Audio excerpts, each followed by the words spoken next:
মডিফায়ারের আরও একটি গুরুত্বপূর্ণ রুল হচ্ছে অ্যাডজেক্টিভ নিয়ে। অ্যাডজেক্টিভ খুবই গুরুত্বপূর্ণ একটি বিষয়। তো মডিফায়ারের বিভিন্ন প্রশ্ন যদি আমরা রিসার্চ করি তাহলে আমরা দেখতে পারবো বিভিন্ন পরীক্ষাতে, এমনকি প্রায় পরীক্ষাতেই অ্যাডজেক্টিভের একটা প্রশ্ন থাকেই মডিফায়ারে। তো আশা করি আজকের এই ক্লাসটার মাধ্যমে আপনাদের অ্যাডজেক্টিভ সংক্রান্ত সমস্যাটা দূর হয়ে যাবে। তাহলে দেখুন একটা এক্সাম্পল দেখি।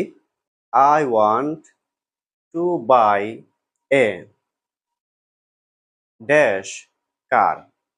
তাহলে ব্র্যাকেটে লেখা আছে use an adjective to premodify the noun. অর্থাৎ এই অ্যাডজেক্টিভের মাধ্যমে আমাদেরকে এই নাউনটাকে মডিফাই করতে হবে। যদি আরও একটা এক্সাম্পল আমরা দেখি, এখানে দেখা যাবে এ ড্যাশ, তারপর ব্র্যাকেটে দেয়া আছে use an adjective to premodify the noun. তাহলে এখানে কি আছে? A dash baby is walking in the road. তাহলে এই ইনস্ট্রাকশন অনুযায়ী আমরা এই গ্যাপে কি ইউজ করব? এখানে আমরা একটা অ্যাডজেক্টিভ ইউজ করতে পারবো। সেটা হতে পারে কিউট, সেটা হতে পারে নাইস, সেটি হতে পারে বিউটিফুল।